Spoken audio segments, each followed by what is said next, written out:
About the economics of being R. Kelly. We're going to talk about R. Kelly, not just his sentence, but also the stuff between the lines that the media isn't necessarily telling you about. We're going to talk about R. Kelly's net worth, what he's actually worth right now, and some of the challenges that come with bad choices and how that can affect you economically. So get comfortable, buckle up your seatbelt. We're going to get started on drboystv.com right now.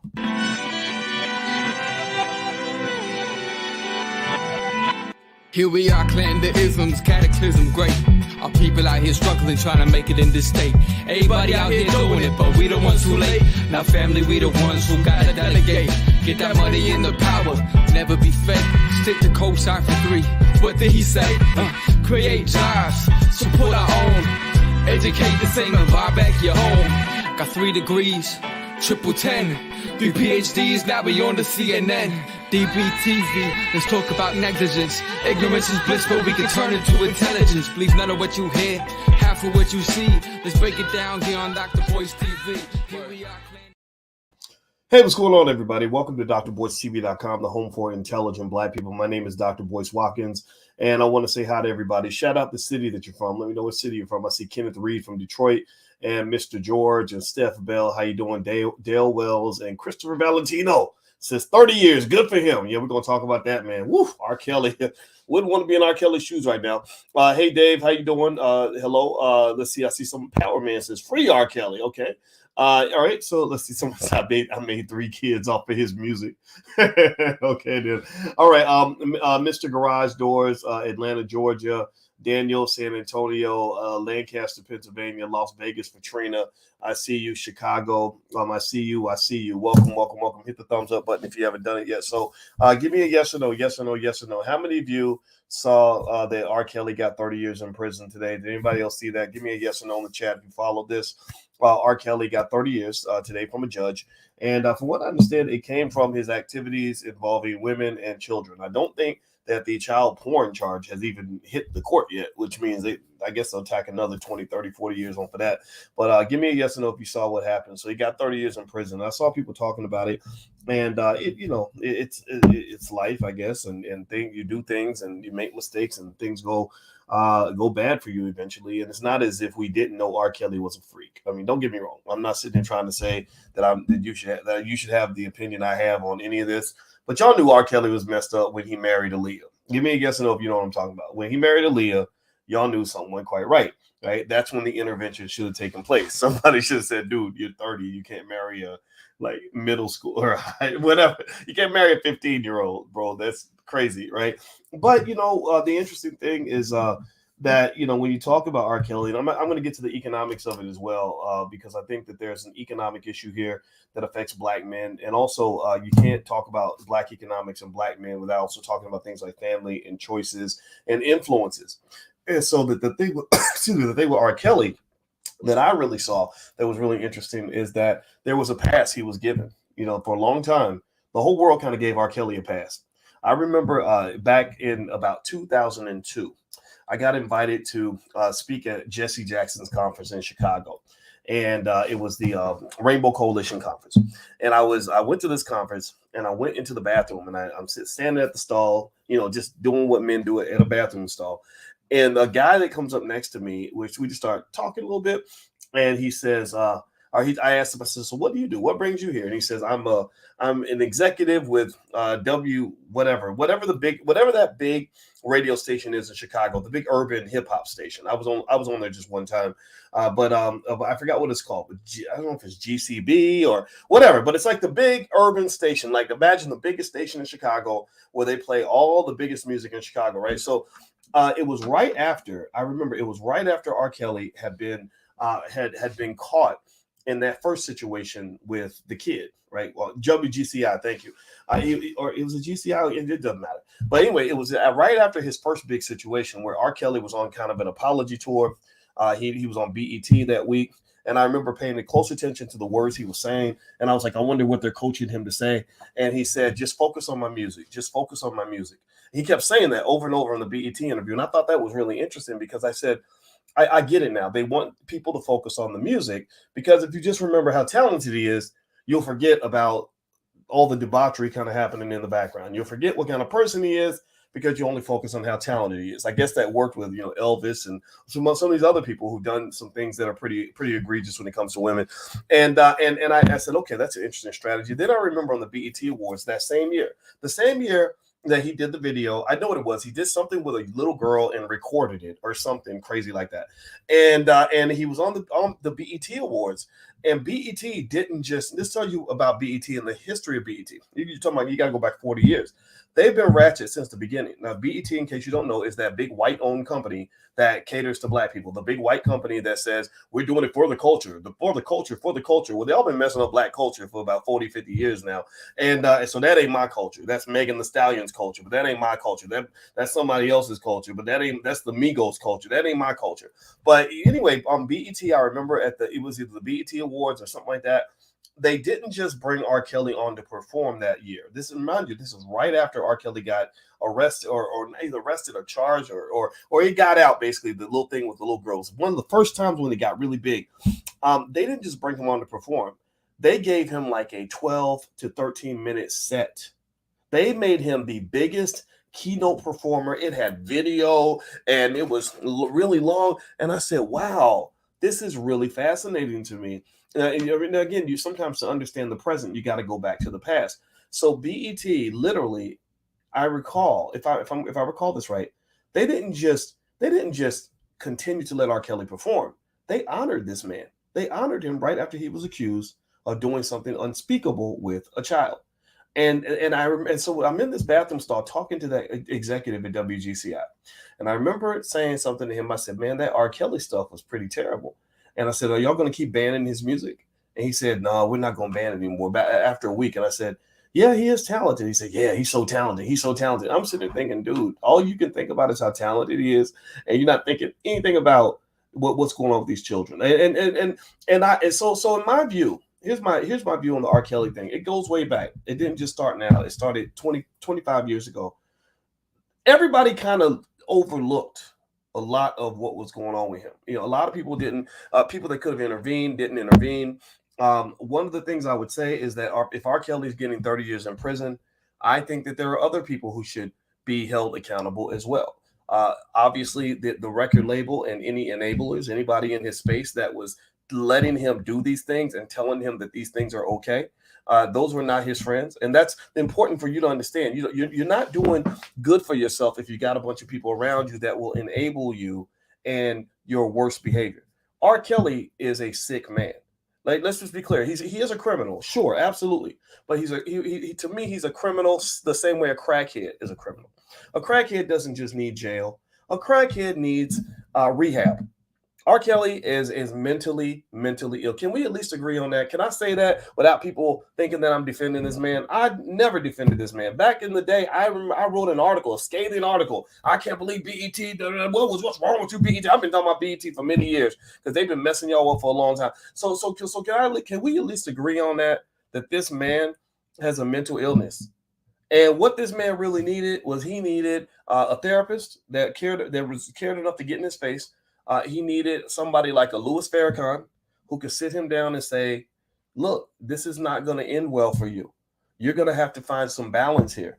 We understand you like women and even girls, that are below a certain age, but they don't have to, you can't be dating. You can't be going shopping for women at the middle school.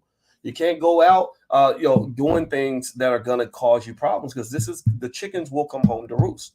And I really think it's important for every young black man to understand. Remember, when R. Kelly was young, now he's older, he's in his 50s. When R. Kelly was 25, he had what I refer to as the Dorian Gray problem. Now, Dorian Gray, let me just give you some imagery. I've talked about Dorian Gray before. If you follow my podcast, you'll know what I'm talking about when I talk about Dorian Gray. Dorian Gray was I'm actually going to try to pull it up to see if I can find the painting. It was a book. I want to say it was a Faustian kind of book. But let me actually share my screen and let me explain why I'm making this weird reference here. But Dorian Gray, let me show you this. Let me pull this up. Okay, so you can see this. So Dorian Gray, you see these ugly pictures, right? Dorian Gray was this guy who was convinced that life is about nothing but looking good, looking fly, and getting ass, or experiencing pleasure. That's all Dorian Gray believed, was that somebody convinced him that life ain't about spiritual development. It's not about good choices. It's about looking good and getting ass. That's it. That's all Dorian. So what Dorian Gray did was, because he did not want to get older and because he wanted to get as much sex as possible and as much pleasure as possible, he made a deal with the devil. And when he made this deal with the devil, he said, in exchange, I want to be young and beautiful forever. And I want to have all the women, all the pleasure that I can have. And eventually it wasn't just women. He got bored. Like a lot of these Hollywood celebrities, he got bored with the women and started going after the men and the dogs and all kinds of stuff. All right. So he said, I want all the pleasure I can get. And I want to look good for the rest of my life. So the devil said, okay, no problem. So what happened was the devil transported Dorian's soul into this painting, and the painting would keep track of all of Dorian's sins, and it would keep track of how his soul decayed as a result of all the choices that he was making. So Dorian's out here running around and he's having sex with everybody in the town, and he's getting the money and getting the women and just living life like a rapper. Right. I think about when I see a lot of the young rappers who are getting everything they want, all the women they want, all the drugs they want, everything they want. It was kind of the same thing. And what was going on, though, is that while he is enjoying life, the devil's keeping stock. The devil's keeping an accounting of all the things that he's doing and putting it into this painting. So his soul is trapped in this painting. He has no soul anymore. And his soul is rotting and decaying because of the things that he's doing. So eventually the chickens come home to roost. Eventually it all circles back, and eventually he pays a price for all the things that he did when he was younger. And so I believe this, and I'm gonna sound a little religious, and I hope it's okay if I say it this way, but I believe that the devil keeps score and that God keeps score.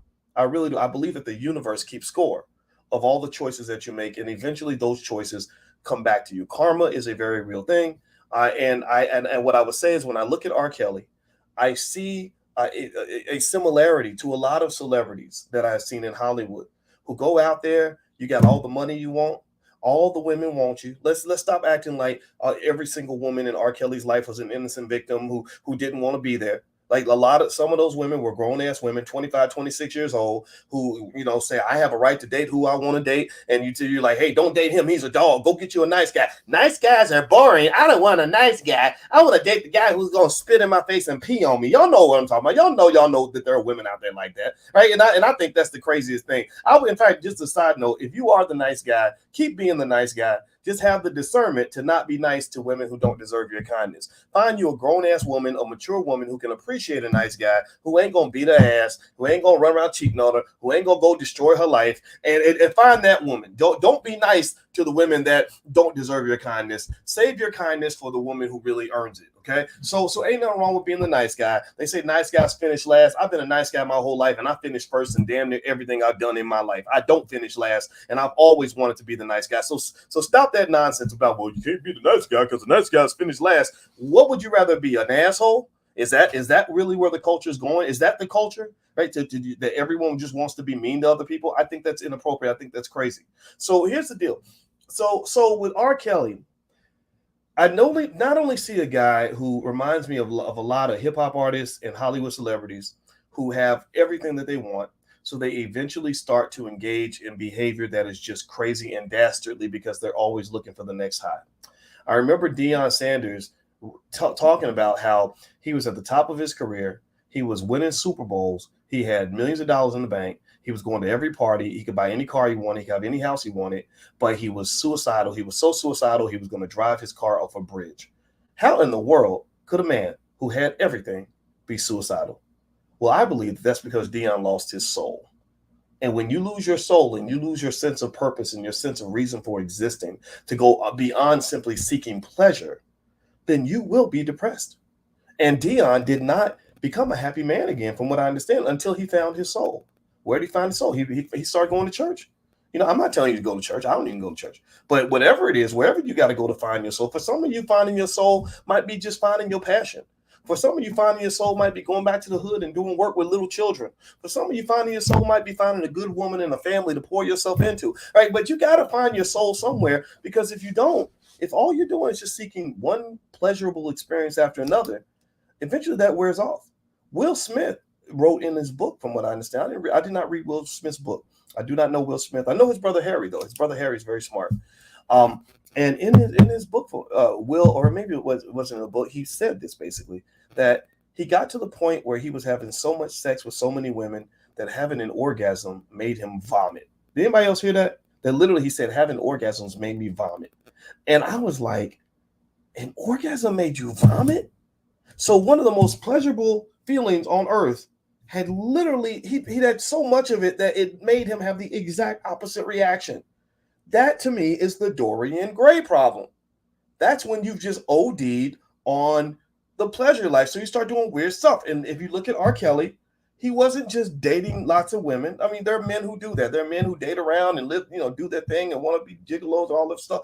But he wasn't doing that. He was like peeing on people and stuff and locking them in the basement. And I mean, this was very weird to me.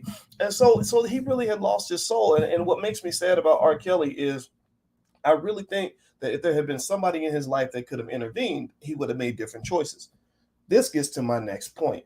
Please hit the thumbs up button. Thumbs up, thumbs up, thumbs up, share, subscribe if you haven't done it yet. Also, my website is boycewatkins.com if you'd like to go there. I'm big on financial literacy for my people. So, but really any people can join, but I do this for my people. So if you're interested, we do have a masterclass that starts on July 7th on how to generate income by writing call options, selling call options. So if you're interested in taking a look at that, feel free to go to boycewatkins.com. We start July 7th.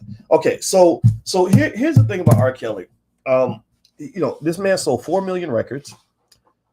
Estimates say that his net worth right now, because he owes money to the IRS, lawyers, and everybody else, his net worth is negative $2 million approximately. His net worth easily could have been $200 million if he had not gotten into these situations.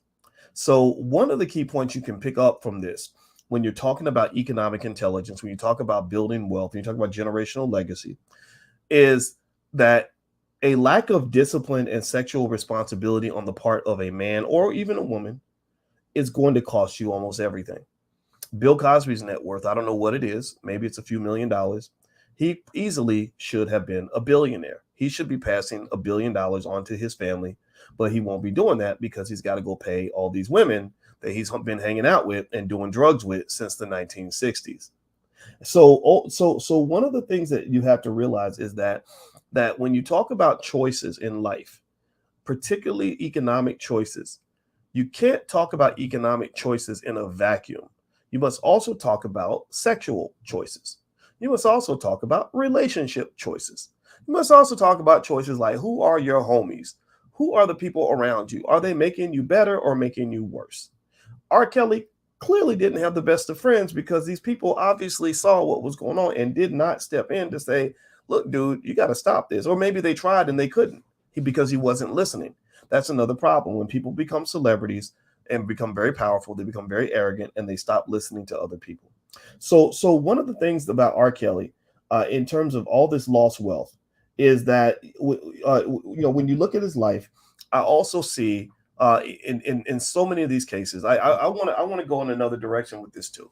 Not only is R. Kelly accountable for everything that happened, but all of his enablers are accountable. Also, I guarantee you that there are tons of celebrities out there that hung out with R. Kelly in the 90s and maybe the 2000s who are shaking in their boots because R. Kelly, I imagine if you went to his house, he was offering you women and all kinds of stuff in order to make sure that the party kept going. I remember I remember a rapper telling me he was in the studio with T.I. and he said T.I. brought like 20 strippers into the studio or something like that. And this rapper is a guy that tries to stay out of trouble, and he ended up going home. And I said, I think that you're the smartest man I know because all those situations with all those different people, it's bound to lead to something that's going to be embarrassing for you, that's going to be harmful to your brand, that's going to harm your economic opportunities and possibly cost you your freedom. I personally would not want to hang out in a studio with 20 strippers in the studio. I think that goes beyond simple male appreciation for women. Women are great. I've always thought Black women were the sexiest creatures on the planet. In fact, somebody was pointing out this rapper Megan Thee Stallion and saying, look at her curves. Look at her curves. I said, I know at least 20 black women that look 10 times better than her. Give me a break. Stop putting these Hollywood people on a pedestal. Black women are gorgeous, right? So I get it. I understand. I said, my wife is a PhD. She got better curves than Megan Thee Stallion. Come on now. And so ultimately it's okay. I get all of that. But what happens though is that we don't understand. We were never taught, some of us, the importance of balance. Just realizing that if you do anything in excess, it's going to destroy you. Anything you do in excess to the point where it becomes an addiction or an obsession, or you're too involved with it on too much of a regular basis, it's going to destroy you. There are 4 things that tend to destroy black men in life. If anybody who wants to be wealthy needs to write this down. 4 things that can destroy a black man if he does it too much: sex, drugs, alcohol, or gambling. Those 4 things, those 4 addictions, if you do too much of any of those 4 things, you are at risk of losing it all. If you're laying down with too many women, getting in too many situations, you're going to have a bunch of babies, mamas, you're going to go broke. Or the STDs or drama, somebody going to kill you because you don't slept with the wrong woman. It can all go south if you're not responsible in terms of where you plant your seed. So we've been talking about Roe versus Wade all week and all that. Well, I think that when you talk about a debate as sensitive as that one, you also got to talk about men laying down and just getting busy with any girl that looks good. I never ever thought that was smart. I know guys who, because they're influenced by hip hop culture, R. Kelly was a part of that culture. When they say the culture, BET is pushing the culture. What culture they're pushing? They're pushing a culture that is built on black men not being sexually responsible. In fact, one day, at some point, the hip hop industry is going to have a day of reckoning with the Me Too movement, and it's going to be ugly. At some point, the entire hip hop music industry, you're going to start seeing big name rappers going down. You're going to see people getting Me Too'd by rapes that happened in the 1990s. And some of that stuff needs to happen because, my Lord Jesus, all they will tell you to do is to engage in the kind of behavior that will destroy you, cost you everything, get you locked up, and kill you. It doesn't make any sense. So sex, drugs, alcohol, gambling. Too much sex with too many people, that's a problem. Drugs, always bad. Drugs have been the number 1 factor to destroy the black community in the last 40 years. When they planted drugs in your community, the CIA, they destroyed $1 trillion in black wealth or more. They destroyed trillions in black wealth because now you had black people getting killed over drugs. You had black people going to prison over drugs. You have black people getting addicted to drugs. When you go into prison, you turn into a slave. And then the rest of the community is just fucking traumatized because they had to sit there and watch all that shit happen. I don't know what's worse, to get killed in the drug war or to be a survivor. The survivors need therapy now, and they can't be their best self. You can't operate on your highest plane. You can't go out and go make $1 billion because you're too busy trying to overcome the fact that your mama was hooked on crack, your daddy was a pimp that got locked up, your little sister's out tricking in the streets, and your brother got shot in a dope deal. You can't overcome that. So you can't even operate on a high frequency. You can't operate on level 10 because you're still stuck on level 1. You don't think that impacts black wealth? You think that it's weird that I, as a finance professor, would be talking about all these social issues in the black community? Do you understand that the more I understand about money, the more I realize that our wealth is destroyed because of all the socioeconomic factors that we are having a hard time dealing with? You can't make a lot of money if you have crazy and you fighting with your goddamn siblings and you can't keep a relationship together. You're in survivor mode. People in survival mode do not hit prosperity mode very often, unless they get real lucky and win the lottery or something. But even then, they're going to probably lose the money anyway. So you cannot talk about these things like black wealth that we might talk about on this platform without talking about choices. And in an R. Kelly situation, I'm sitting there saying, okay, wait, so this guy probably could have been worth $1 billion by the time he was done, but he's not. Now he's got negative net worth, and he lost things more valuable than money. He's lost his legacy. He's lost his freedom. His children are traumatized. It's all very, very deep when you really look at it. So here's another thing that's really fascinating to me. This also is actually linked to money, which is interesting. I just write down my thoughts and I share my thoughts on the podcast. I hope that's okay. I hope it's okay. Because I really, because I think there's stuff to learn here. The world is a classroom if you really look at it in the right way. And one of the things I really, really didn't understand is, and I think intelligent black people can have this conversation. I think stupid people out there won't ever have the conversation. Mainstream media is not going to have the conversation because they got an agenda. But I was like, okay, so when all these little girls are chasing after R. Kelly, because they were chasing him. He was 6'5" or whatever. He can sing like a bird. He's wealthy and he's powerful. My Lord Jesus, if that's not a woman magnet, I don't know what was. So R. Kelly has all these women chasing him. I'm not talking about the little girls. I'm not talking about the 12-year-olds who think they grown and all that. That's not included in this conversation. So don't think we're talking about anybody underage. I'm talking about that 23-year-old who wants to become famous and thinks R. Kelly can get her there. I'm talking about the 21-year-old who wants to be next to a man who's got money. She wants a baller. I'm talking about the 30-year-old who says, "I'm tired. I don't want no nice guy. I want a thug. I don't want a Russell Wilson. I want a Future. I want to get a guy like Future." Right. And I'm talking about that. I'm talking about the different women that were interested in chasing this man. And also I'm talking about the parents of the young ladies who put their daughters in front of this man. When I watched, when I was really looking into what was going on with R. Kelly, I was astonished. I don't know about y'all, but I was truly astonished by the number of parents who, after 2012, after everybody knew R. Kelly was a freak, everybody knew R. Kelly had this weird addiction, everybody knew R. Kelly was messed up, these parents are bringing their daughters to the R. Kelly concert and then sending their daughters backstage alone. Do y'all think that's a little weird? Or am I being mean by bringing that up? Am I being mean by bringing up accountability? What do y'all think? I don't know. Do y'all is that what do you think? I mean, is it okay? Do you think that maybe that there's a conversation to be had about some of that too? That maybe he wasn't alone. That maybe he committed his crimes with a large number of accomplices. And why was this happening? Here's what was going on. It's easy. It's an easy transaction because I've seen it. I've seen it happen. It happens all the time in Hollywood. I made a movie in Hollywood, a couple movies in Hollywood, and let me just tell you this. When I went out there to LA and I'm making this movie, all the actors and actresses, first of all, these actors and actresses in LA are so talented and there's so few roles and so much talent. Everybody's auditioning. We had all these people auditioning and all these women were so pretty, all trying to get in this movie, this little low budget movie. They weren't even getting paid because they didn't have a whole lot of money. And do you know how many times I had women coming up, rubbing elbows with me because they found out I was the guy who was paying for the movie?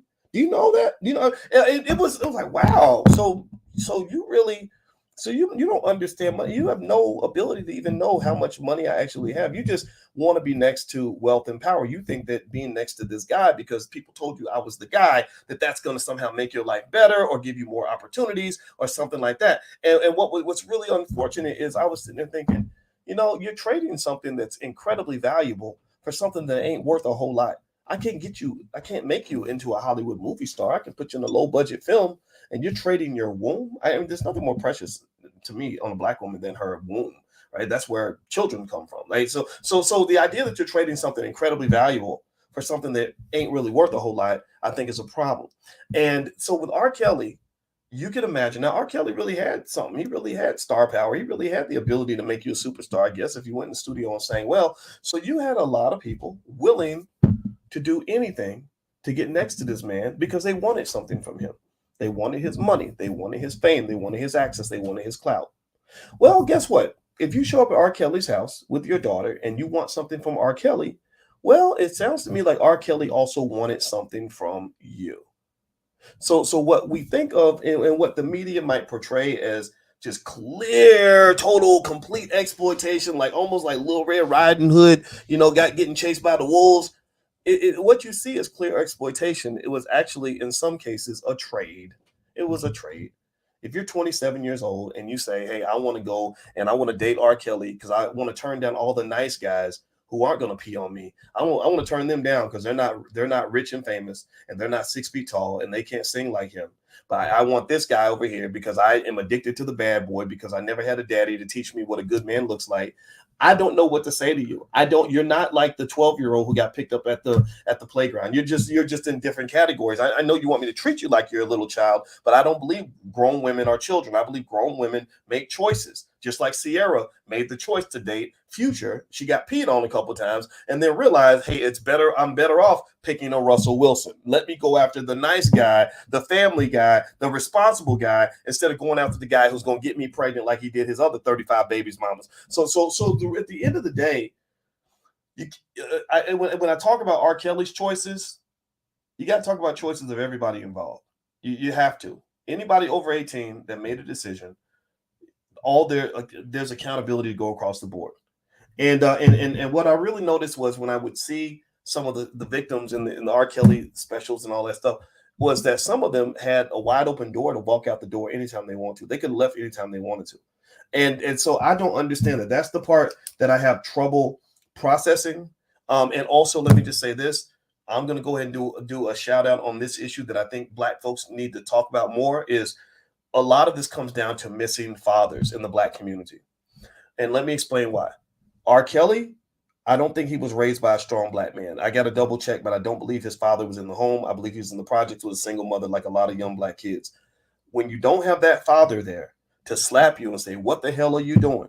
Like, boy, you're going to mess it all up. Man, boy, you're going to end up in prison. You're going to end up dead. When you don't have a good father there to set your dumb ass straight, then you run off and you start doing these crazy things.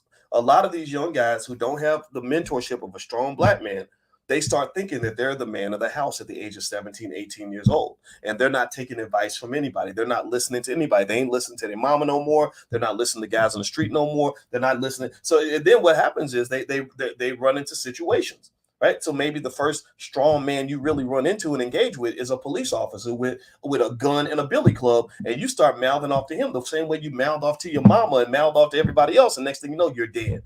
He done beat your ass, or they done locked you up, put you in prison where you're going to get beaten and raped for the next 10 years. And so the missing father is huge in the R. Kelly case. In fact, I surmise that if R. Kelly had a strong, solid father, an intelligent father, R. Kelly would not be in the situation that he's in now. And I can testify that in the sense that my father was a guy that set me straight. When I got my job at Syracuse University and I had my first job and I was making six figures and my life was changing, I was really excited about making all this money and having all this status that I'd have as a professor. My father told me, he came in my room. He said, do not fuck anything on that campus. Don't you lay down with a student. Don't you lay down with anybody you work with, because that's going to mess you up. And I stuck by my father's rules, and I watched another professor my same age get taken down because he did have sex with a student. So that sexual discipline is taught by intelligent, responsible men. Any man who tells you as a Black man that you're supposed to go dip your penis in any toxic waste dump within a 100-mile radius is not your friend. That is not an intelligent person. That is not a responsible person. That is not a strategic man.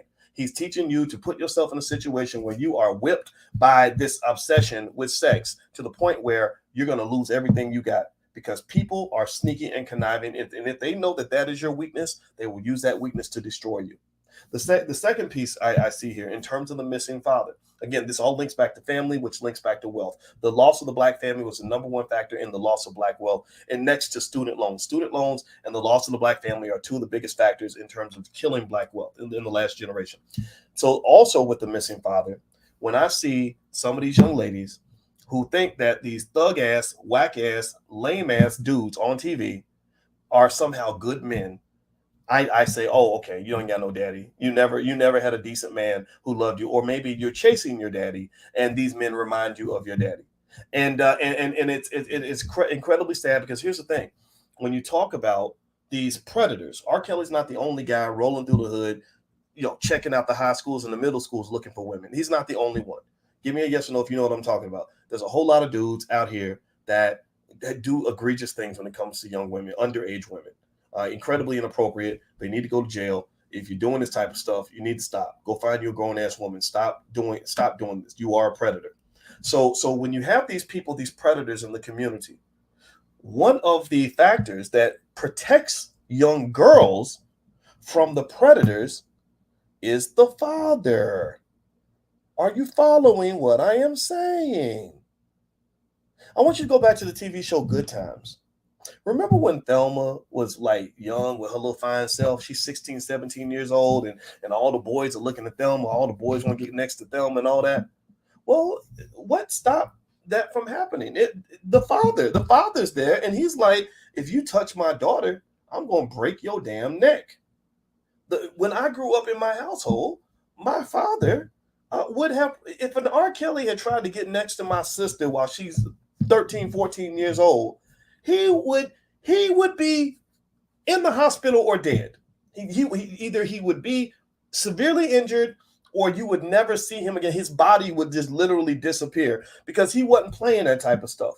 We had a strong Black man protecting the household. So what I need y'all to understand is that everybody in this whole independent, all the independent ladies nonsense that they trying to push on everybody and tell you that you don't need your men, that's as stupid as somebody telling me I don't need my wife. That a household can be run without a mother. You don't need a woman around. Women aren't important. Mothers don't matter. That would be stupid for me to say that. So it's also stupid when people are convincing you that fathers have no meaningful purpose in the household. The father is the damn protector of the household. Many of these households where R. Kelly was getting a hold of these young little girls were households where there wasn't a father there who's going to beat them up. Because here's the thing. Wimpy men, punk ass men like R. Kelly, they get real nervous when they see a real man in the room. When they stand up next to a solid man, like do you really think R. Kelly would try to molest, I don't know, a daughter of a man who's in the Nation of Islam, like a solid black man in the Nation of Islam, Dr. Wesley Muhammad? Let's take him for an example. Do you really think that R. Kelly would be trying to get up close to the daughter of Dr. Wesley Muhammad? No, he wouldn't. He would find another victim. He would do what pimps do. Pimps prey on the vulnerable. They do not prey on people that are solid, that have strong backgrounds, that have strong backings and self-esteem and all the protections that a father provides. So when I'm seeing this stuff with R. Kelly, I think that there is a huge contradiction between the feminist movement, talking about independent women and everything else, versus their constant reference to these predators as the reason that they're going through so much pain and so much harm. Because your lack of appreciation for men, your desire to consistently attack even good men who are really trying to do the right thing, because you're so concerned about the predators, that's undermining the protections that a man will naturally provide.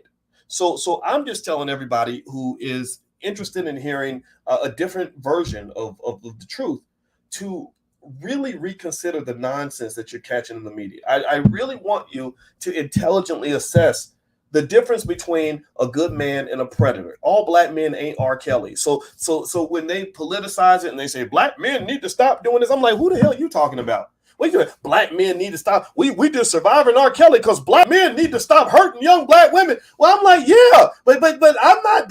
Why are you putting me in that category? I ain't got nothing to do with R. Kelly. I don't even like the man's music. So why in the hell are you lumping me in with him? Seriously. And this whole narrative of you not needing a man and all this other stuff, well, if you're putting yourself out there to be vulnerable and unprotected and the predators come get you, well, I'm like, well, you could have called me, but you alienated me, so I wouldn't know where to be found, because a good man ain't going to sit around and get constantly beat up and yelled at by some woman whose brain has been toxified with this extreme feminism. Learn some balance. Just learn some balance. Men are important. Men can do things women can't do. We can raise your sons in ways that you cannot. We can mentor them in ways you can't.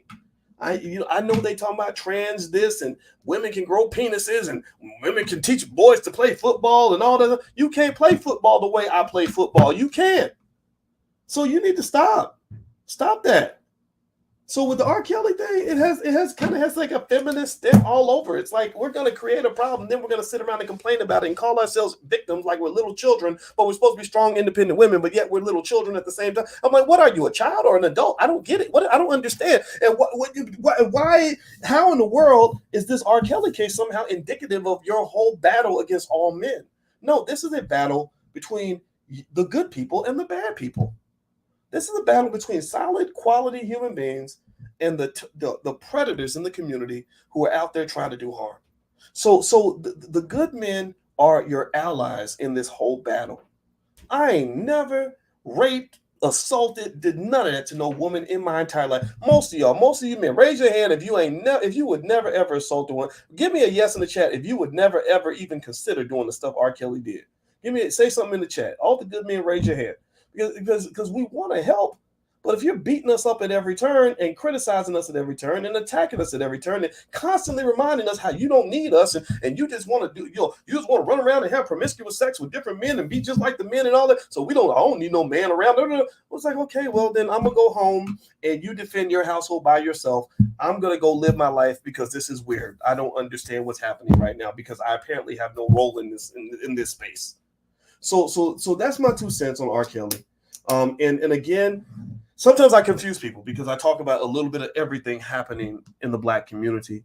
And people say, well, this ain't got nothing to do with economics. It has everything to do with economics. Every study on earth shows that broken families have less wealth than families that are able to stick together.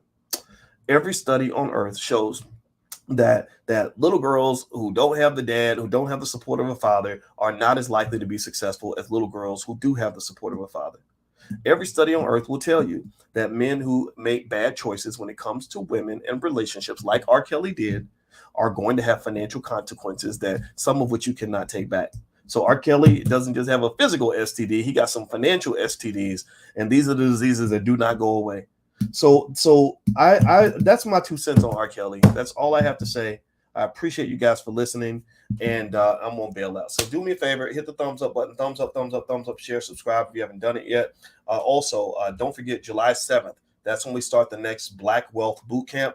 The topic of the Black Wealth Bootcamp is 4 weeks where I'm going to show you how to generate income by selling call options, not buying options, but selling stock options. It's important to know how to do this in this stock market because prices are going down and they're going sideways. You're not getting that capital appreciation. So this shows you how to get your income even in a bad market. So if you're interested in joining us, just go to boycewatkins.com, look for the link, and we'll be getting started on July 7th. All right, guys. So please have a great day. God bless you. And if you're on Instagram, you can hit the link in the bio. So take care, everyone. And it was wonderful talking to you, and I love you.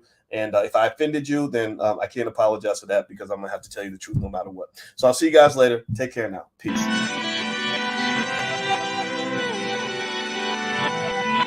Here we are, clan the isms, cataclysm great.